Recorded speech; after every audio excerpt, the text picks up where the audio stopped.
Hi, I'm Jules Kim from Bijules from New York. Welcome. Bienvenue à Paris.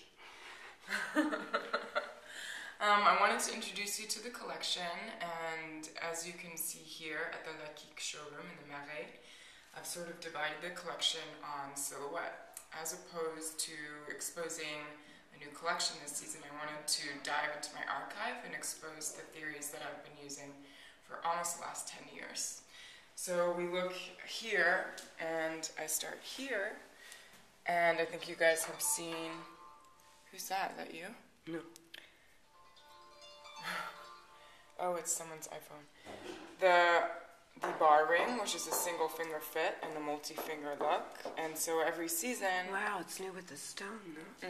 Oh wait, so this is yours, but with a stone. Yeah. And I'll talk about that too. But so basically what I've done is sort of taken the theory of a ring, which is something that embraces the body and only this certain part of the finger. So normally it's just a single finger, and then it sort of sits there, and it does what it's meant to do, is just sort of accentuate who you are. And with the bar ring, what I wanted to do is make more of a stronger statement, but still feel like a normal standard ring. So now every season I can totally change the look and make it thinner, make it with stones. This one, made for Rihanna, looks like a little icicle. And so basically this goes... Is it called the Rihanna? No. No. This one is called Glaçon. So this is my little ode to La Francais. But basically these bar rings go across the hand. And since they go across, this season I wanted to create a new silhouette that would sort of take or journey the direction down the hand, because what I'm doing is I'm using the body as undiscovered territory, and as a designer it's our job to confront obstacles and make them seem seamless and without effort. And so with the bar rings, basically that was my first journey into solving a problem. You'd also done those plastic ones, right? Yeah, I did plastic ones called Le Bijou for Urban Outfitters. And then here we can see these are the nail rings, and I'm super known for these guys. Conceptually, it's basically about embellishing what you already have, and it's a squeeze to fit notion. So basically, black box. About putting like sticky glue, nail glue, etc., etc. Now we're making it more haute couture. So this is squeeze to fit. It's about having a choice to... I remember when I was a child, I was like, wow, okay, I just want to be a woman. That would be so cool. Let me put some Lipressa nails on. And then when... You remember? Yeah, Did you used to do that too? Yeah.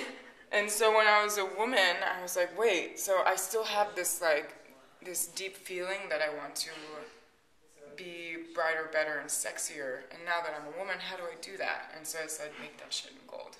So what I did was make it in gold, but I made it adjustable. And then I put the snake on there, which is completely relevant for the year of the snake, by the way. Of course, wow, it's the first thing I noticed when I came in here. Exactly. It's really cool, the feedback that I've been getting from the Chinese customers. What's your Chinese sign? I'm a goat. Which, Goat. when you read it, I'm completely not a goat. Everything that it says, I am the complete inverse of. Wow. Yeah. I'm a cock. Stop It's a rooster in French. You're hilarious. So with this direction, basically it goes across the hand, and so 2 years ago I launched another collection called Il Futuro. And basically what I did was sort of take the standards of my past collections and implemented new ideas into them.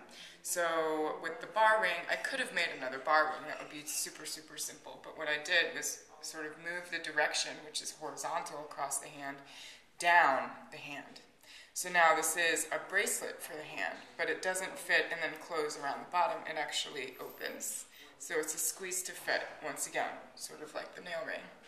And now this season, I'm making a bold statement by not launching a collection. Bonjour. Can I take the correct? Si, si.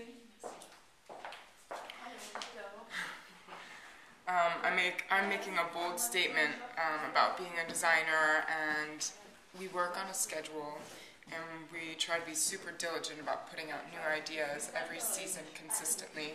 And I always put out new ideas, but this season what I wanted to do was include others, so involve other artists to give and feed me input, because as a designer what we do is we absorb ideas, and then our body and our mind is our filter, and then our output is the manufactured product.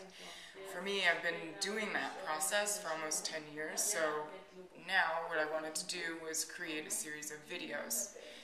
And with that videos, basically that is the content, that is the new work that I've developed this season. And what I wanted to do was look at the calendar, take a step away from the calendar.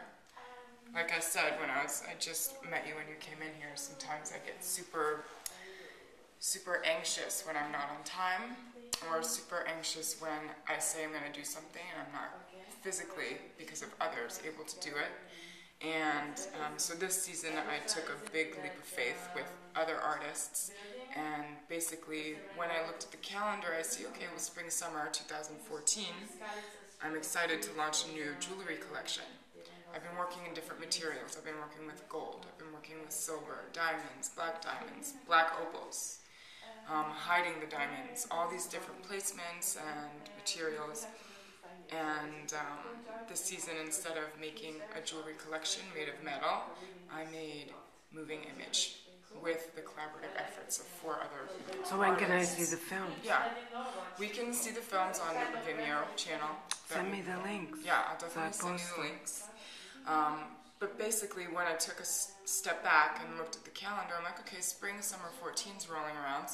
Let me make something amazing. And then as a New Yorker, I don't know if the whole world heard, or is it just Lower Manhattan, but we encountered a natural disaster. No, the whole world did The whole here. world, okay. Sandy. Yeah, Sandy. So when I was in the darkness for 7 days, Oh, God. it No was electricity, no water, no water, no heat.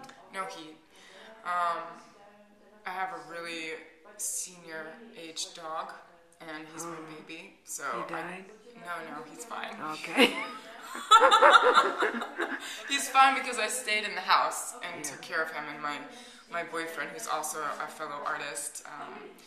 When we were in the darkness, there came all this lightness from the situation and from our friends. Like, you couldn't go walk up the street and go see your friend because, well, A, you risk her not being there. B, you don't have a phone to call her and tell her you're coming. C, there is no buzzer, there's no electricity, so I wound up throwing my phone at the window, picking up like rocks on the street, like going back to the human basics. And me, I've never been that put in my place ever in my life.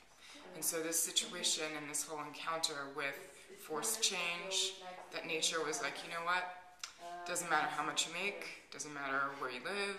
Well, it did. If you lived uptown, you were okay. Yeah, you were okay, but then there are plenty of people who spent more money to live where they are in Tribeca, and they had to encounter the same issues that I had to encounter, even though I am an artist and they might be a hedge fund guy. So basically, it's this whole situation sort of brought us all down to the same level, and when the lights came on, it was so amazing. I was walking my dog in the darkness with a flashlight. And, I have one of my art collector friends coming up. Hey, come here. Yeah, come here. I won't keep you too long. No, Diane, he's really amazing too. I want to introduce you to him. But basically it put us all on the same level, and I was walking the dog and the lights came on, and the whole Lower East Side was like, ah. The friend comes in. Yes. Cool. Ciao.